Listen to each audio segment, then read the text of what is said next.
बिस्मिल्लाहिर्रहमानिर्रहीम अल्हम्दुलिल्लाहि रब्बिल आलमीन।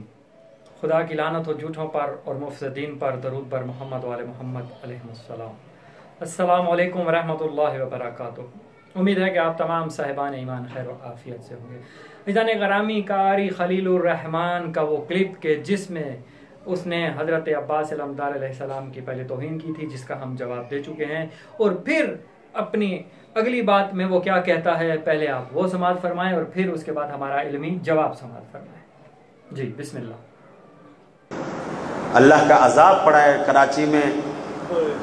एयरपोर्ट के पास एक पीछे एक इलाका है भिटाइयाबाद, वहाँ इन्होंने बड़े एक दूसरे के मुकाबले में आकर और बड़े लोहे के पाइप लगाकर ऊपर पंजा लगाकर फिर वो अलम बनाया, काला जुलूस निकाला उसको ऊपर। कहीं वो ज़ाहिर बात है एयरपोर्ट का एरिया है तो वो बड़ी वो हाई पावर की वो 5000 वाट क्या होता है वो उसकी लाइन गुजर रही थी ऊपर से, वो लोहे का पाइप उसको जा टकराया और लोहे का था और लंबा था तो एक आदमी से उठाया भी नहीं जा रहा था और उसका बैलेंस भी नहीं हो रहा था। 5-6 बंदों ने उसे पकड़ा हुआ था, वो तो पता भी नहीं चला, बस ऊपर लगा और बंदे नीचे तड़पना शुरू हो।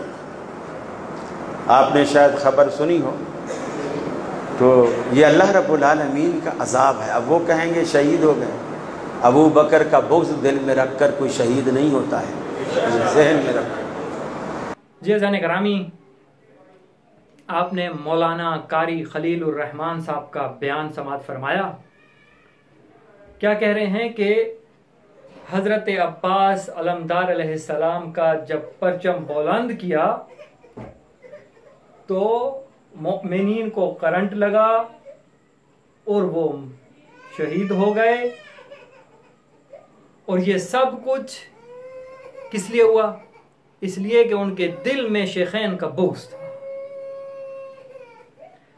कारी खलीलुर रहमान ये पहला बंदा नहीं है, बल्कि अगर आप तारीख पर नजर दौड़ाएं तो कई कारी खलीलुर रहमान आपको नजर आएंगे, क्योंकि ये सारे जितने कारी हैं ये मौलाना हैं खलीलुर रहमान की शक्ल वाले और अकीदे वाले।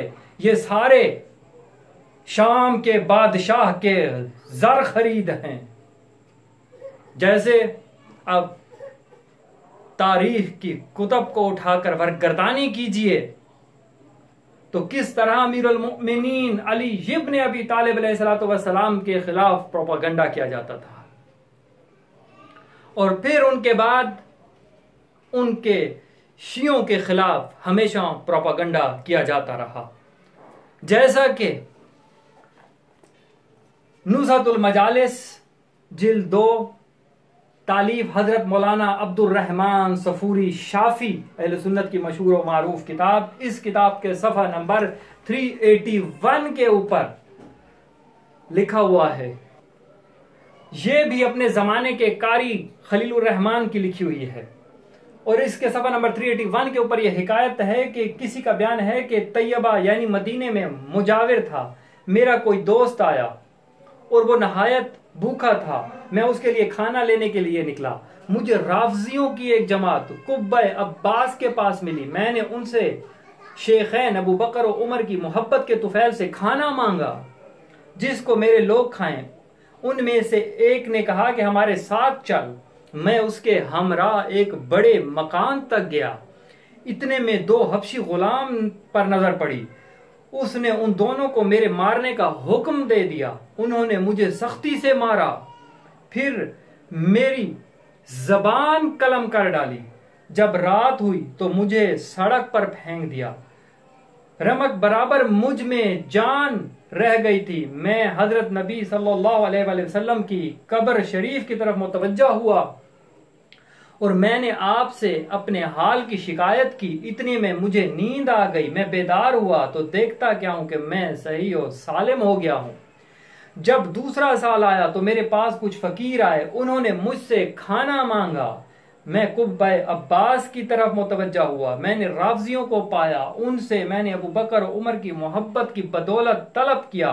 एक जवान बोला बैठ जाओ। मैं बैठ गया। जब वो लोग काम से फारिग हुए मैं उस जवान के साथ उसके घर गया। उसने मुझे खाना दिया। फिर उसने एक बंदर निकाला। मैंने पूछा ये क्या है? उसने कहा ये मेरा बाप है।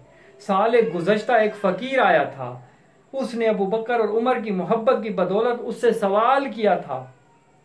उसने उसकी जबान कलम कर डाली थी और अपने गुलामों से खूब पिटवाया था। मैंने कहा वो फकीर मैं ही था।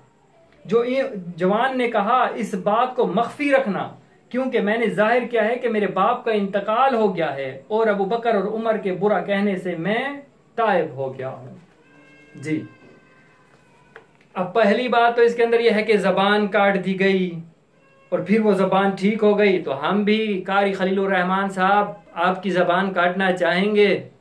आप पहले अपनों के तुफैल जरा हमसे मांगिए, फिर हम आपकी जबान काटेंगे, फिर हम देखते हैं कि हम बंदर बनते हैं कि नहीं बनते।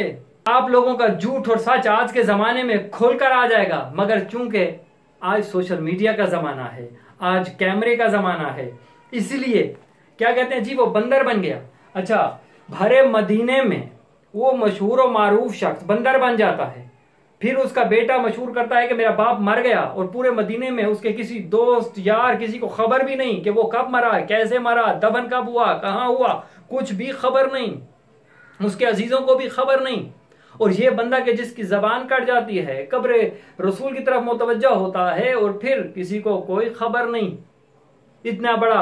और फिर ये वाकया तो बयान कर रहा है, तो जब इसकी जबान कटी, जबान ठीक हो गई, तो उस वक्त इसने कब्र रसूल पर जाकर ये ढंडोरा क्यों ना पीटा? उस वक्त ये 1 साल तक क्यों खामोश रहा? ये 1 साल तक ये खामोशी चे माना दारत। तो बहरहाल और भी बहुत सारी इसके अंदर ऐसी बातें हैं कि अगर मैं सवालात उठाना चाहूं तो इसका झूठ खुलकर सामने आ जाता है, और वैसे भी झूठ आपके सामने खुलकर आया हुआ है। तो मैं कारी खलीलुर रहमान को कहना चाहूंगा कि आज चूंकि आप साबित नहीं कर सकते कि जी वो फलां बंदा राफजी पर, आज लाखों आपके नजदीक जो राफजी हैं वो सोशल मीडिया के ऊपर बैठे हुए हैं और आपके शेखैन पर जो है वो आपके बकौल लान तान करते रहते हैं, उनको बुरा भला कहते रहते हैं। तो मुझे जरा दिखाइए कि उनमें से जो मरा हो उसकी शक्ल बंदर जैसी हो गई हो या वो बंदर हो गया हो।